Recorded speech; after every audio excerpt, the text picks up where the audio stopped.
Je vais peut-être enfin savoir ce qui se passe dans cette ville. Moi, je vois dans la radio dans ma rue, j'ai qu'à ouvrir ma fenêtre tous les jours pour voir ce qui s'y passe. Faire parler, faire participer. Le pluralisme, le pluralisme, le pluralisme. Tout est prêt techniquement pour que les émissions aient lieu. Les autorités peuvent évidemment décider ou bien de nous brouiller ou même de nous arrêter. Dans ces cas-là, nous ne faisons évidemment pas le poids, mais pour plein de raisons, il n'est pas sûr qu'ils le fassent.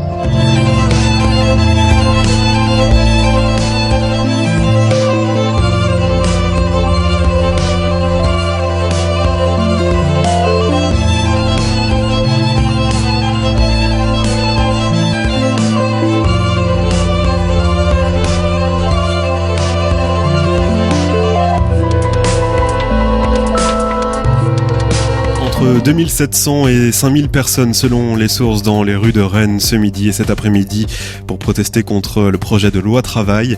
Dans les rangs des manifestants, de nombreux étudiants ainsi que des lycéens. Après un départ place du Parlement, le cortège a envahi la gare et les rails, puis à direction la place de la mairie où de la peinture a une nouvelle fois été jetée sur la façade du bâtiment. Manifestation également devant le commissariat boulevard de la Tour d'Auvergne pour réclamer la libération de manifestants interpellés plus tôt. Et dans un communiqué, Nathalie Appéré, maire de Rennes, a condamné fermement ces actes et a pris la décision de fermer le bâtiment au public cet après-midi.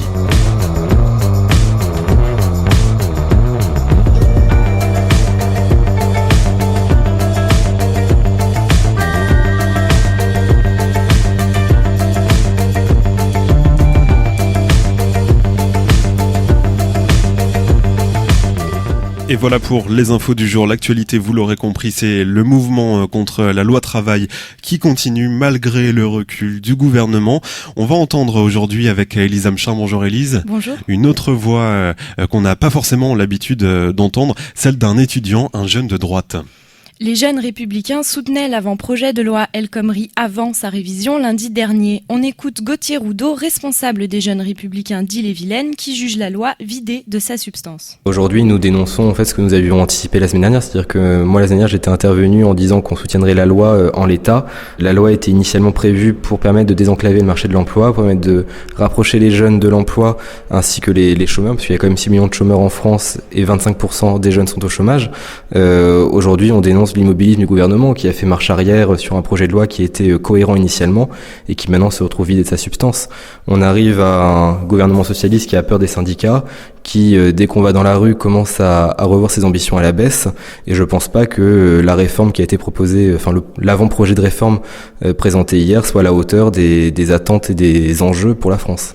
Le premier avant-projet de loi très largement rejeté par la jeunesse de gauche, mais soutenu à droite. Le gouvernement socialiste mènerait-il en fait une politique de droite ? Du tout, c'est une loi, on est sur un sujet où il faut sortir des clivages gauche-droite, on est sur un sujet de chômage, d'emploi qui touche énormément de Français, 6 millions de chômeurs, 25% des jeunes, donc il fallait un consensus national et il fallait un projet et une loi forte pour permettre tout de suite de sortir de ce schéma où tous les trimestres le chômage augmente et on n'arrive pas à attirer les jeunes sur le marché de l'emploi, ni les personnes qui en sont éloignées. Cette loi avait au moins le mérite, ce projet de loi initial avait le mérite de désenclaver un peu la situation et d'ouvrir le débat. C'était pas une politique de droite, c'était une politique de bon sens actuellement. Parmi les points qui paraissaient importants aux yeux de Gauthier Roudot dans le projet de loi travail et qui ont été revus, le plafond sur les indemnités prud'homales. Aujourd'hui, nous avons énormément de PME en France qui n'embauchent pas, puisqu'elles n'ont pas de visibilité sur leur carnet de commandes. D'avoir une idée de combien peut coûter un licenciement pouvait aider ces entreprises à embaucher. Là, on parle d'une espèce de grille à titre indicatif. Je pense pas que les juristes vont s'arrêter à une grille indicative donnée comme à titre de mémo. Et ce qui était critiqué avec le barème des indemnités prud'homales, c'était que les entreprises risquaient de licencier plus facilement. Ça, c'est un argument qui me fait un peu rire maintenant, puisque on a l'impression que les entreprises que les patrons sont tous avides de pouvoir licencier et de tourner avec des effectifs réduits. Lorsqu'on arrive dans une position de licenciement, c'est que généralement on n'a pas le choix. Et les entreprises aujourd'hui n'arrivent pas à savoir à 2-3 mois quel sera leur chiffre d'affaires pour le trimestre suivant, et forcément on peut pas embaucher dans ces conditions-là. Donc en effet, il y aurait peut-être eu une tendance de certains à embaucher et après à licencier, mais ça aurait été une minorité de cas et ça aurait au moins permis aux autres entreprises d'avoir une visibilité sur du contrat de travail et sur de l'embauche pour des jeunes. L'ouverture sur la durée du travail abandonnée, un autre point qui déplaît aux jeunes républicains. Tout ce qui était durée du travail en négociation au sein des entreprises. La loi Rebsamen se voulait déjà en septembre dernier de mémoire ou pendant l'été une loi favorisant le dialogue social. La loi El Khomri allait également dans ce sens-là en responsabilisant à la fois les patrons et à la fois les salariés. Et aujourd'hui, le texte proposé va complètement dans l'autre sens, c'est-à-dire qu'on déresponsabilise les salariés et on contraint davantage les patrons, donc ça n'a plus aucun intérêt pour les PME. Le gouvernement veut rendre automatique le contrat à durée indéterminée. La surtaxe du CDD au profit du CDI évoquée le 10 mars après les mouvements contestataires du 9 n'apparaît pas dans le nouvel avant-projet de loi. Pour Gauthier Roudot, ce ne serait pas une bonne solution. Seule la flexsécurité favoriserait l'embauche en CDI. Moi, je m'appuie pas mal sur le modèle danois et finlandais, qui est un modèle de flexsécurité où on allie à la fois une certaine flexibilité pour les entreprises et de la sécurité pour les salariés. Donc, c'est-à-dire qu'on peut licencier plus facilement en cas de besoin, on peut modifier les horaires de travail en cas de surcommande ou autre, tout en garantissant aux salariés des revenus en cas de licenciement ou des indemnités importantes et quantifiées dès le début.